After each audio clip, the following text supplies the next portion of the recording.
Viens et vois, Maître, mon sauveur en croix.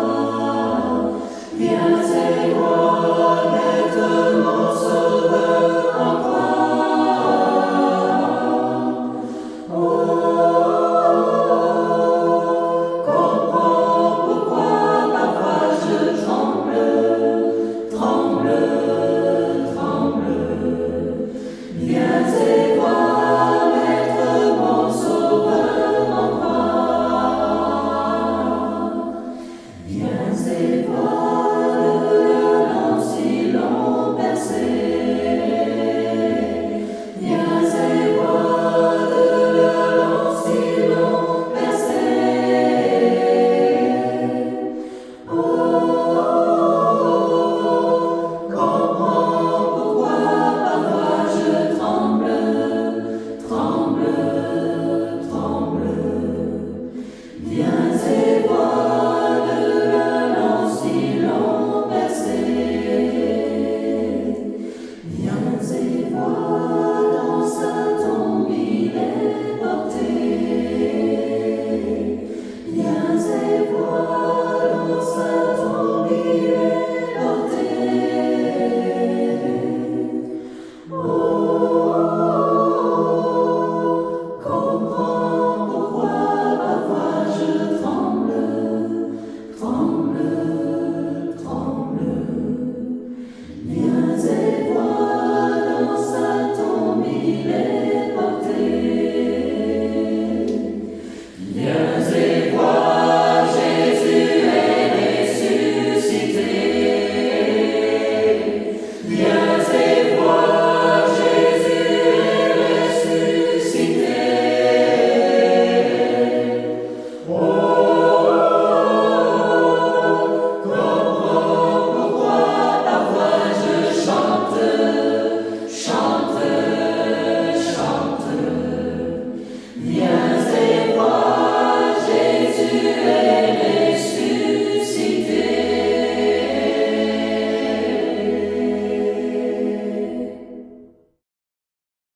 Bonsoir et bienvenue à notre moment d'étude de la parole de Dieu. Ce soir, nous allons continuer l'étude de l'Évangile selon Matthieu. Si vous vous souvenez, la semaine passée, nous avons regardé dans Matthieu chapitre 23 comment Jésus a critiqué les autorités religieuses de son temps en s'en prenant aux scribes et aux pharisiens. Et Jésus a passé un chapitre entier à critiquer les scribes et les pharisiens pour leur péché, pour leur hypocrisie et pour le péché intérieur qu'ils avaient tout en soignant les apparences. Et il avait terminé avec une parole donc de condamnation sur les scribes et les pharisiens et cette génération. Ce soir, donc dans Matthieu 23, les versets 32 jusqu'au chapitre 24, le verset 44, nous allons voir ce qui est en fait en quelque sorte une continuation de ce que Jésus a commencé dans son discours concernant les scribes et les pharisiens, où il a condamné les autorités religieuses. Et ce qu'il va faire maintenant, c'est avoir un discours de condamnation, non seulement sur les scribes et les pharisiens, mais sur le temple, Jérusalem et tout le système religieux juif du 1er siècle qui avait rejeté le Messie.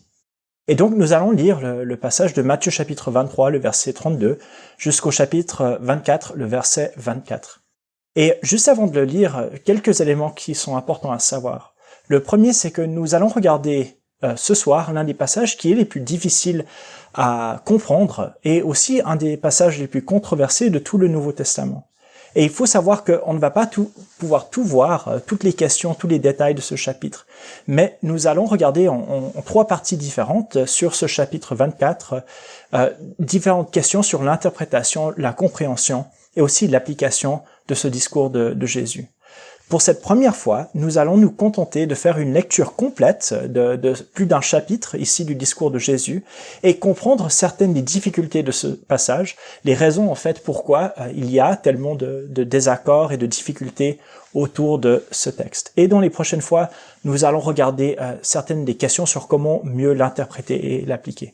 Il faut savoir que c'est un chapitre et une partie très longue, mais je crois qu'il y a un besoin vraiment de lire l'intégralité de ce chapitre, de ces discours, pour voir vraiment comment il y a une seule pensée, un seul message dans ce discours de Jésus. Et plutôt que juste de piquer quelques versets par-ci et par-là, dans ce chapitre, nous allons vraiment voir l'élément continu ici. Et en fait, si on voulait être plus cohérent, même le chapitre 25, c'est une continuation de ce discours. Mais nous allons nous contenter de la fin du chapitre 23 jusqu'au chapitre 24, le verset 44. Donc, lisons le texte. Nous commençons au chapitre 23, le verset 37. Jésus s'écrie, « Jérusalem, Jérusalem, qui tue les prophètes et qui lapide ceux qui te sont envoyés. Combien de fois ai-je voulu rassembler tes enfants, comme une poule rassemble ses poussins sous ses ailes, et vous ne l'avez pas voulu. Voici votre maison vous est laissée déserte. Car je vous le dis, vous ne me verrez plus désormais, jusqu'à ce que vous disiez, béni soit celui qui vient, au nom du Seigneur. » Comme Jésus s'en allait, au sortir du temple, ses disciples s'approchèrent pour lui en faire remarquer les constructions. Mais il leur répondit, « Voyez-vous tout cela ? En vérité, je vous le dis, il ne restera pas ici pierre sur pierre qui ne soit renversée. » Il s'assit sur le mont des Oliviers, et les disciples vinrent en privé lui dire, « Dis-nous, quand cela arrivera-t-il, et quel sera le signe de ton avènement et de la fin de l'âge ?» Jésus leur répondit, « Prenez garde que personne ne vous séduise, car plusieurs viendront sous mon nom, en disant, « C'est moi qui suis le Christ », et ils séduiront beaucoup de gens. Vous allez entendre parler de guerre et de bruit de guerre. Gardez-vous de vous alarmer, car cela doit arriver, mais ce ne sera pas encore la fin. Une nation s'élèvera contre une nation, et un royaume contre un royaume, et il y aura par endroits des famines et des tremblements de terre. Tout cela ne sera que le commencement des douleurs. Alors on vous livrera au tourment, et l'on vous fera mourir, et vous serez haïs de toutes les nations à cause de mon nom. Et ce sera pour beaucoup une occasion de chute. Ils se trahiront, se haïront les uns les autres. Plusieurs faux prophètes s'élèveront et séduiront beaucoup de gens. Et en raison des progrès de l'iniquité, l'amour du plus grand nombre se refroidira. Mais celui qui persévérera jusqu'à la fin sera sauvé.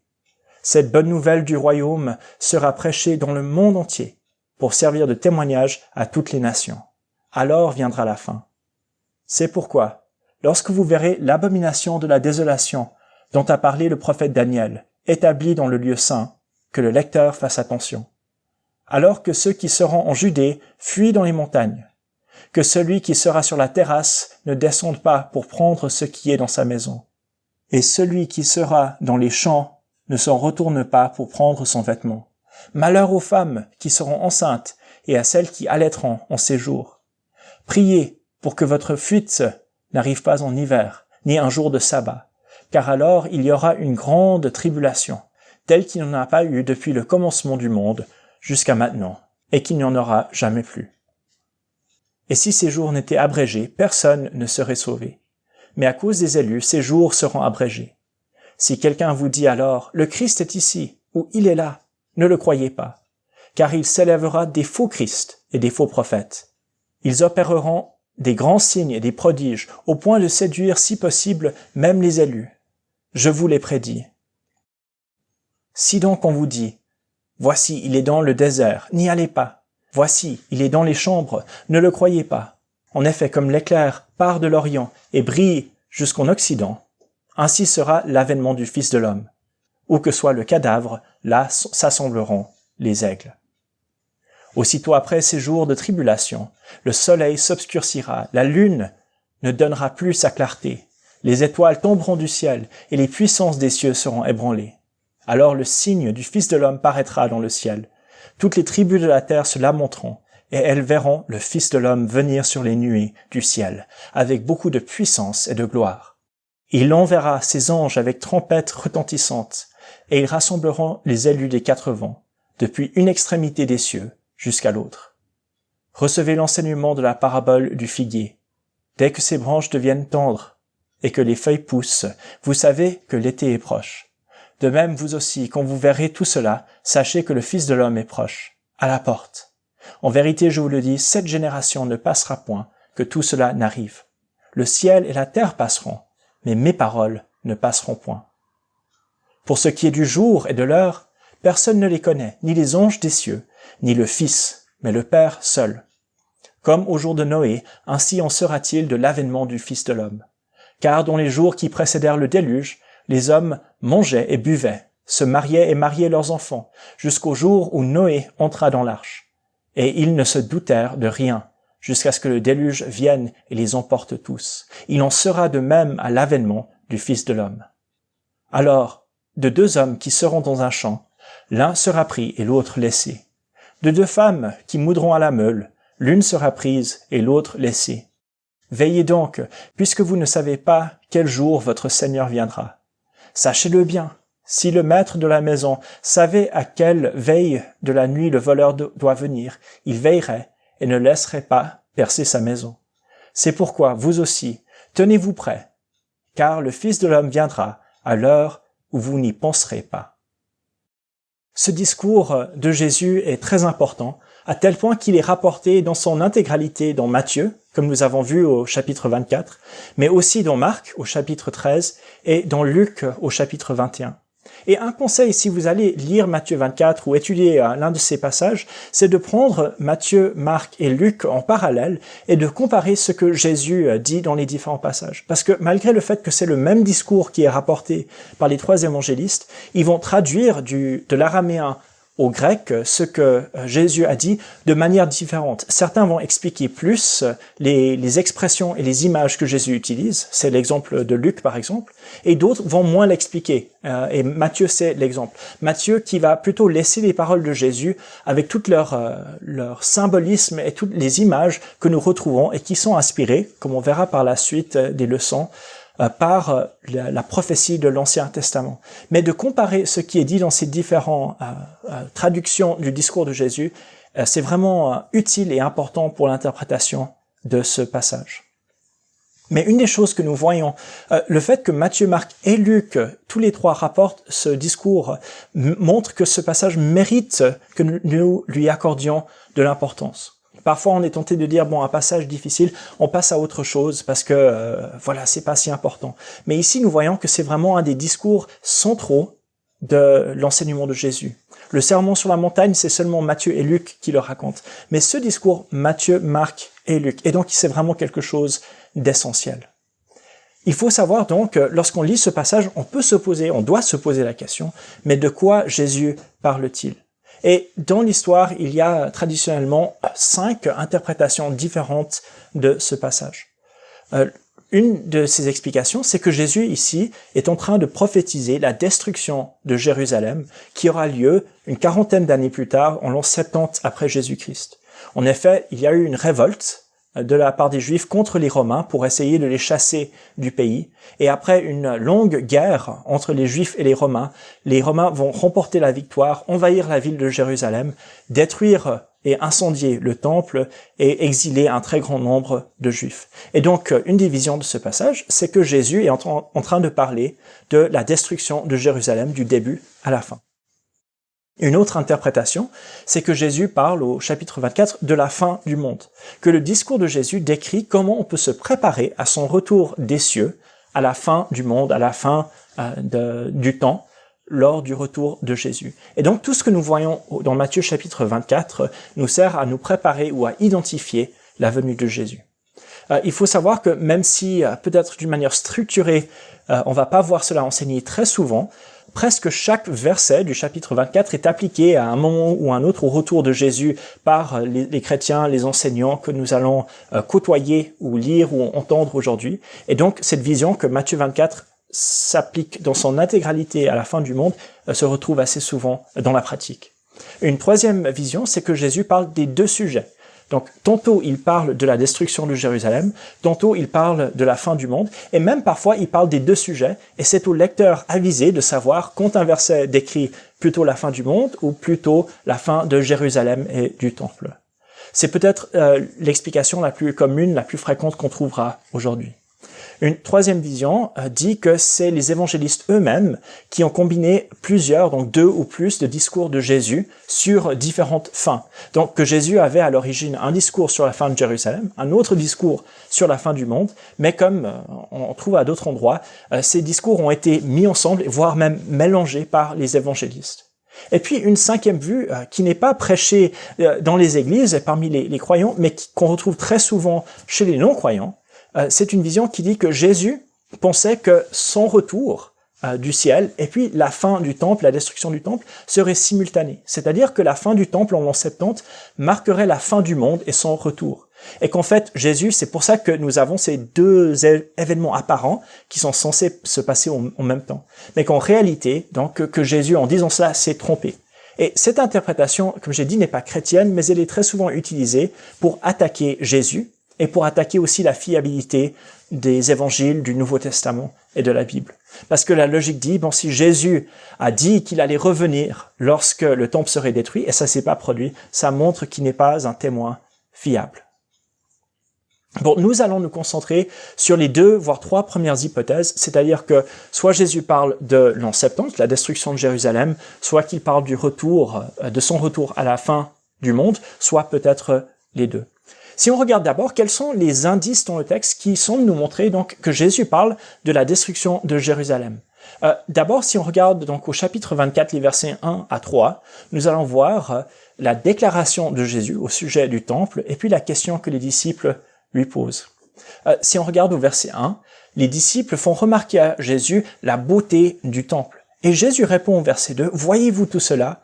En vérité, je vous le dis, il ne restera pas ici pierre sur pierre qui ne soit renversé. » Et donc, il y a cette parole de Jésus qui concerne clairement ici le temple et sa destruction. Et puis, il y a la question ensuite qui vient de la part des disciples au verset 3 qui dit « Dis-nous, quand cela arrivera-t-il? Et quel sera le signe de ton avènement et de la fin de l'âge? » Et donc, cette question des disciples qui disent « Bon, tu as fait cette déclaration qu'il y aura plus pierre sur pierre, quand cela arrivera-t-il? » Et donc, la suite serait donc l'explication. Et c'est aussi important dans cette idée de prendre note du lieu qui est mentionné. On se trouve au mont des Oliviers.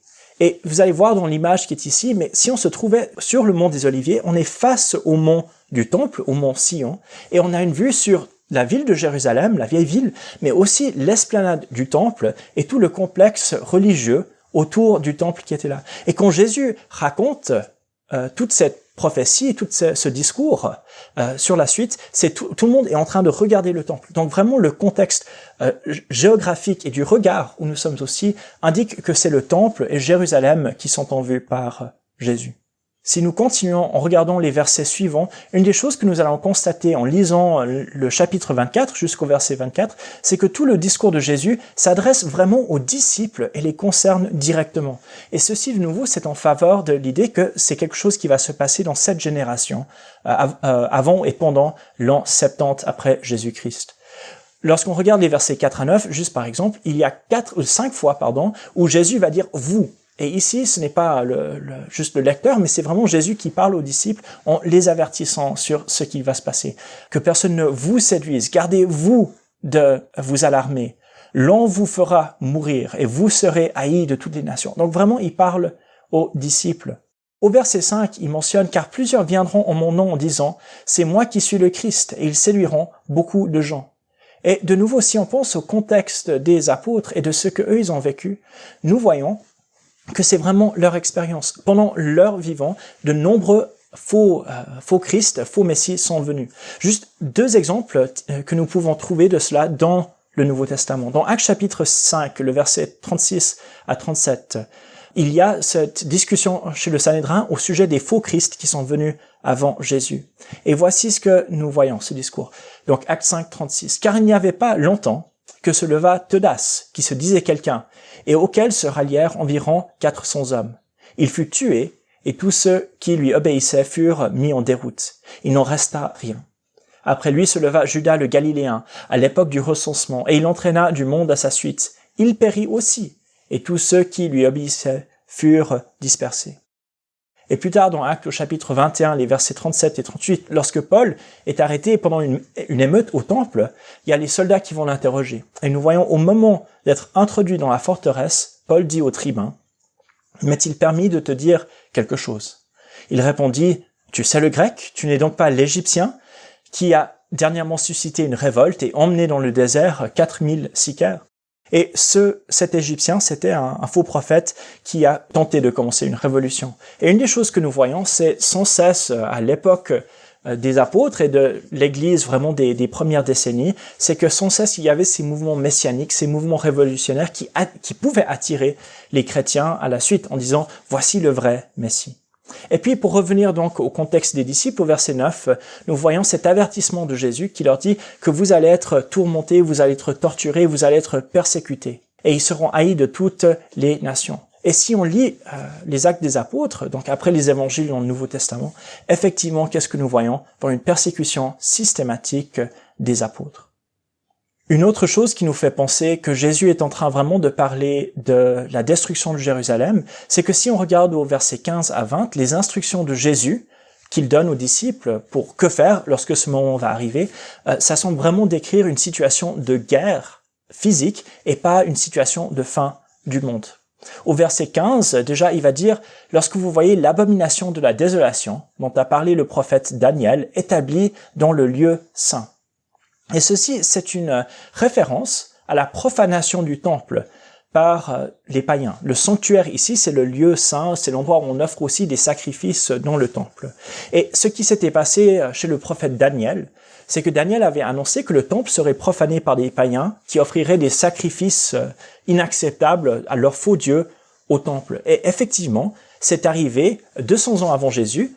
Cet événement est arrivé et Daniel appelait ça l'abomination de la désolation.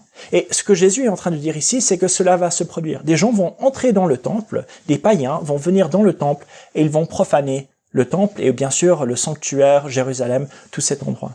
Et quelles sont les consignes qu'il donne? Bon, il dit il faut que vous fuyiez en tant que réfugiés. Et tout ce que nous voyons au verset 16, n'est-ce pas, que ceux qui seront en Judée fuient dans les montagnes, de ne pas aller chercher des affaires, de prier que le moment de fuite se passe vraiment à un moment qui est propice pour fuir, pas à des moments difficiles. Bon, tout cela, c'est des choses utiles à dire s'il s'agit d'une situation de réfugiés de la guerre, d'accord, si des gens doivent quitter une ville. Mais si c'est la fin du monde, je vous dis franchement, ça ne change rien si vous allez chercher votre veste ou pas. C'est la fin du monde. Jésus est en train de revenir. Si c'est la fin du monde, ça change rien si vous restez à Jérusalem ou si vous allez dans les montagnes. Vous n'allez pas être à l'abri de la fin du monde. Donc vraiment ici, c'est plutôt l'idée d'être des réfugiés et de comment survivre à une attaque militaire. Mais historiquement, qu'est-ce que nous voyons? C'est que les récits comme Eusèbe de Césarée, un des premiers historiens chrétiens, il dit que lorsque les armées romaines encerclent Jérusalem la première fois et puis ils partent, les chrétiens qui vivaient à Jérusalem, qui voient cela, comprennent la parole de Jésus et ils vont fuir, justement, ils vont quitter la ville de Jérusalem, franchir les montagnes pour aller à l'abri et ils ont suivi donc les instructions de Jésus au sujet de l'an 70. Finalement, si on regarde les versets 21 à 28, la description des événements. Au verset 22, il dit « Si ces jours n'étaient pas abrégés, personne ne serait sauvé, mais à cause des élus, ces jours seront abrégés. » Et c'est important de voir, les jours sont abrégés à cause des élus, d'accord, mais que tout le monde en bénéficie. C'est-à-dire ce moment de tribulation, ce moment difficile va arriver à la fin parce que les élus, les chrétiens, seront présents et Dieu a compassion. De nouveau, si c'est la fin du monde, cette déclaration n'a pas vraiment de sens, d'accord? Parce que à la fin du monde, les non-élus ne bénéficient pas de la fin de ces jours parce que c'est le jugement. Mais plutôt, c'est l'idée d'une souffrance temporaire, mais que Dieu va mettre des limites à cette souffrance aussi pour permettre aux élus, mais aussi à d'autres de bénéficier de cela. Il dit aussi, donc, il s'élèvera des faux Christ. Ça, c'est au verset 24. Et de nouveau, nous avons déjà vu que les Actes des Apôtres et les historiens de l'époque du Nouveau Testament attestent effectivement qu'il y avait ces faux prophètes. Et notons aussi que Jésus dit au verset 28, « Où que soit le cadavre, là s'assembleront les aigles. » Et ça, c'est quand même quelque chose d'assez intéressant, parce que Jésus fait référence aux aigles plutôt qu'aux vautours. Normalement, on dirait, là où il y a un cadavre, bon, là, s'assemblent les vautours. Mais pourquoi est-ce que Jésus dit les aigles? Bon, très probablement, la raison, c'est que l'aigle, c'était le symbole des légions romaines. C'était les idoles que les Romains portaient avec eux, c'était l'aigle romain. Et si vous avez lu un peu les livres d'histoire, ou même lu Astérix et Obélix, vous voyez les légions avec ces aigles dedans. Et donc, Jésus change le discours, plutôt que de dire vautour, il dit aigle, parce qu'il est vraiment en train de dire c'est les Romains qui vont s'assembler. Donc, toutes ces choses qui nous font penser à l'an 70.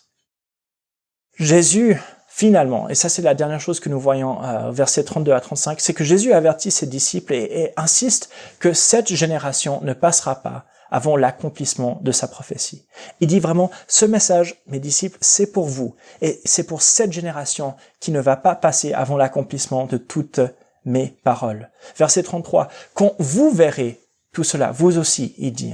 Et puis, il dit au verset 34, et c'est essentiel, « Cette génération ne passera point, que tout cela n'arrive. Le ciel et la terre passeront, mais mes paroles ne passeront point. » Et Jésus dit ici que toutes les choses qu'il a dit jusque-là, jusqu'au verset 34, toutes les choses qui sont venues avant, Jésus promet à ses disciples qu'ils vont s'accomplir avant la fin de cette génération. Et il faut savoir que dans la pensée biblique, une génération, c'est une durée d'environ 40 ans. On parle de la génération d'Israël dans le désert, qui doit passer 40 ans jusqu'à ce que tout le monde meure et peuvent être remplacés par les plus jeunes. Et dans la Bible, c'est vraiment cette notion de 40 ans qui passent, c'est une génération. Bon, quand on regarde l'histoire, si Jésus est crucifié plus ou moins en l'an 30, une génération plus tard, que voyons-nous? La destruction du temple, la destruction de Jérusalem, le jugement et la condamnation de la théocratie juive. Et donc, les paroles de Jésus s'accomplissent effectivement dans une génération. Donc, juste pour résumer, qu'est-ce qui nous fait penser que Jésus parle de l'an 70 après Jésus-Christ, donc la destruction de Jérusalem? Bon, il y a la déclaration de Jésus au sujet du temple lui-même. Il y a le lieu, il est sur le mont des Oliviers. Il y a la question des disciples qui dit, mais quand est-ce que cela va se passer? C'est-à-dire la destruction du temple. Alors, il répond à la question sur la destruction du temple. Nous voyons que dans tout le discours, Jésus s'adresse directement à ses disciples. Nous voyons qu'il parle de persécution par des Juifs contre les apôtres et des chrétiens d'origine juive. Ça, c'est au verset 9 et les versets suivants. Nous voyons que Jésus parle de la venue de faux messies, qui est vraiment un phénomène important du 1er siècle jusqu'en l'an 70. Jésus parle de l'abomination de la désolation, donc la profanation du temple à Jérusalem, qui a eu lieu, et c'est rapporté par les historiens même non chrétiens, qui a eu lieu au temple lorsque celui-ci a été détruit. Jésus parle de la possibilité de fuir aux montagnes pour échapper à cette chose. On n'échappe pas à la fin du monde. Jésus parle de ceux qui sont sauvés car Dieu abrège les jours. Et puis, il y a vraiment cette déclaration au verset 34 sur lequel on doit revenir, que cette génération ne passera point, que tout cela n'arrive. Donc, toutes ces choses militent en faveur d'une compréhension du discours de Jésus comme parlant de la destruction de Jérusalem. Bon, en même temps, il y a aussi des choses qui nous font penser à la fin du monde. Et on va regarder brièvement certaines de ces choses. La première chose, c'est comment est-ce qu'on va traduire la question des disciples. Et moi, j'ai mentionné la fin de l'âge, mais si vous lisez par exemple dans la Colombe, qui est la traduction que j'utilise typiquement dans mon étude, dans mon enseignement, nous voyons comment c'est traduit. Les disciples disent, ça c'est la traduction de la Colombe, « Dis-nous, quand cela arrivera-t-il et quel sera le signe de ton avènement et de la fin du monde ?» Donc on peut dire, bon, la question de Jésus, c'est au sujet de la fin du monde et de l'avènement de Jésus, d'accord, donc de son apparition, de sa venue. Et ici, donc clairement, il faut comprendre Jésus comme parlant de la fin du monde. Il y a aussi des multiples références, on va mentionner par exemple le verset 5 et le verset 14, à la fin, où Jésus vraiment dit, c'est la fin qui vient, c'est la fin qui vient. Et cela peut nous faire penser, bien sûr, à la fin du monde. De plus, il y a Jésus qui décrit, ça on voit à partir du verset 21, vraiment des scènes de jugement qui sont exceptionnelles et qui sont inégalées. C'est les plus grands jugements du monde.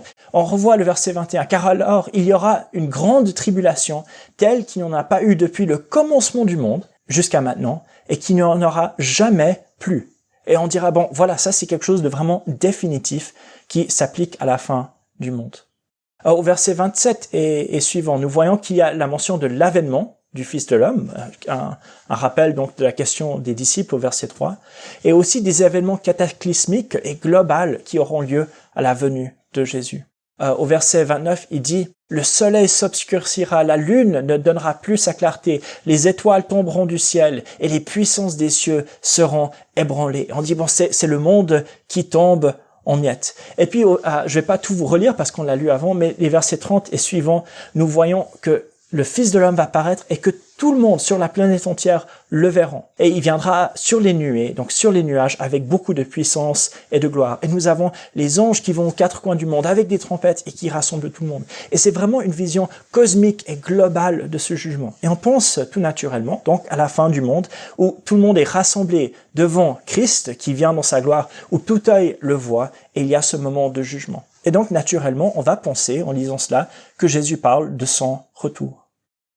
Et on peut mentionner aussi qu'il y a une certaine incertitude de Jésus quant à l'heure et la description de la venue du Fils de l'homme. Ce que je veux dire par cela, c'est si on regarde au verset 36 et puis au verset 42 à 44, nous voyons que Jésus dit au verset 36, « Donc personne ne connaît le jour et de l'heure de sa venue, ni les anges, ni le Fils, mais le Père seul. » Et cela nous fait penser au retour de Christ, quand effectivement personne ne sait quand ça aura lieu. Ça peut venir à cet instant même. Et puis, au verset 44, il dit « Tenez-vous prêts, car le Fils de l'homme viendra au l'heure où vous n'y pensez pas. » Et cet avertissement d'être prêt, parce que le Fils de l'homme viendra, on ne sait pas quand c'est, bon, cela s'applique dans notre pensée au retour de Christ. Donc voilà des choses qui militent en faveur de la fin du monde. La description de la venue ou de l'avènement du Fils de l'homme, de Jésus, et de la fin du monde au verset 3 dans certaines, même la plupart des traductions. Cette mention répétée de la fin dans tout le discours. Jésus qui parle d'une tribulation qui dépasse toutes celles qui sont venues et toutes celles qui viendront jamais.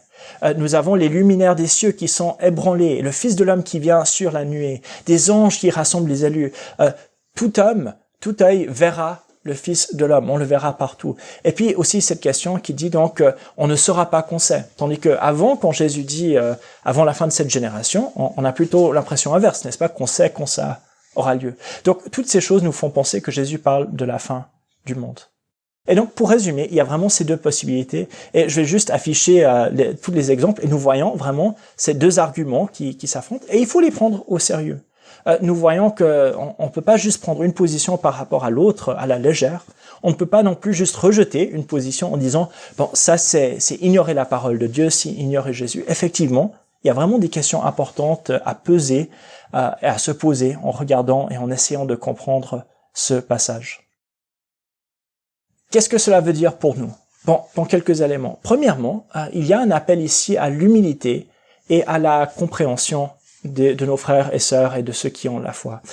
Si des gens ne sont pas d'accord sur le sens de Matthieu 24, ce n'est vraiment pas forcément parce qu'ils sont contre l'évangile. Je crois que c'est naturel et il faut s'attendre à ce que les chrétiens bien intentionnés et sérieux dans leur foi ne soient pas tous d'accord sur le sens de Matthieu chapitre 24. J'ai une idée de ce que Jésus veut dire ici et je suis assez convaincu de ce que je pense. Mais en même temps, je veux reconnaître qu'il y a des difficultés à interpréter ce passage. Et cela n'est pas juste devant Dieu de juste dire, bon, ceux qui sont pas d'accord avec moi, c'est parce qu'il y a un problème dans leur foi. Okay. Je crois que vraiment, nous voyons que la raison qu'il y a des désaccords, c'est que il s'agit ici, un de ces textes, un de ces passages difficiles à comprendre dans les Écritures, qui existent. Et nous prenons cela au sérieux. En même temps, j'aimerais terminer en disant que, en lisant ce passage, il y a des choses que nous pouvons tous confesser, qu'elles soient à l'interprétation juste et sur laquelle nous tombons en lisant ce passage. La première chose, c'est que nous confessons, en tant que chrétiens et disciples de Christ, que Jésus va effectivement revenir. Que Matthieu 24 parle de cet événement spécifique ou d'un autre, nous disons tous que Jésus va vraiment venir un jour. Et nous voyons ça dans de nombreux passages. Actes chapitre 1, verset 1, Actes chapitre 3, les versets 19 à 20, 1 Thessaloniciens 4, versets 16 et 17, 2 Thessaloniciens chapitre 2, les versets 1 et suivants, et bien d'autres passages. Jésus va revenir à la fin du monde. Les morts ressusciteront, les uns pour la vie éternelle, les autres pour le jugement. Et ça, nous le confessons. Si nous sommes chrétiens, nous vivons non pas dans l'attente juste de la mort et d'aller au ciel, mais dans l'attente du retour de Christ vers ce monde, dans l'attente de la résurrection et du jugement dernier. Et cela, nous le confessons tous. Et donc, n'oublions pas cela alors que nous progressons dans ce chapitre. Une autre chose que nous confessons, c'est que Jésus ne s'est pas trompé. Jésus n'a pas dit ici qu'il allait revenir d'ici l'an 70 pour s'être planté. Le Matthieu chapitre 24, et c'est important de comprendre cela, n'est pas une preuve que Jésus a eu tort. Au contraire, Matthieu 24, c'est quelque chose qui montre la fiabilité de Jésus en tant que prophète et messager de Dieu. Ce que Jésus a dit, c'est vraiment accompli dans l'an 70, et aussi dans tout ce que Jésus a dit, toutes ces prophéties s'accomplissent. Et nous confessons que même si c'est un texte difficile, la solution n'est pas de dire « bon, Jésus s'est trompé ici ».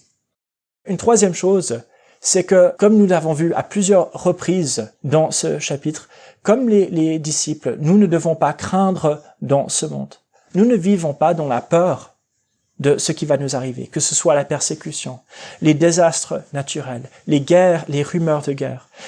Toutes ces choses peuvent nous faire craindre. Mais ce que Jésus a dit aux disciples nous parle aussi et est vrai pour nous. Nous ne devons pas craindre dans le monde parce que Christ règne et il est souverain. Et cela, nous voulons le confesser et nous voulons tenir ferme à cette conviction. Et finalement, la quatrième chose que nous pouvons tous retirer de ce passage, c'est que nous devons tous nous tenir prêts et veiller. Nous vivons chaque jour dans l'attente de l'intervention de Christ dans ce monde.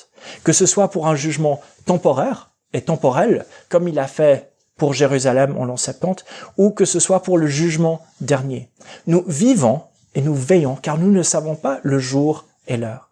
Et même si nous ne vivons pas pour voir un jugement spectaculaire de Dieu dans ce monde, même si nous allons décéder avant le retour de Christ, vous savez, nous devons nous tenir prêts et veiller parce que nous ne savons pas quel sera notre dernier jour sur terre. Nous ne savons pas si dans un an nous serons toujours là, ou si dans un mois, ou dans une semaine, ou dans un jour. Dieu le sait, mais nous ne le savons pas. Et donc, vivons chaque jour dans l'attente et veillons sur notre manière de vivre. Donc voilà l'introduction, donc cette première partie sur 3 de Matthieu chapitre 24, de cette prophétie de Jésus. Et donc j'espère que cela c'était que cela c'était un peu un amuse-bouche, cela va vous donner envie de continuer l'étude de ce chapitre, et je vous encourage de le relire et d'y réfléchir par vous-même la semaine qui vient. Mais que Dieu vous bénisse et vous garde.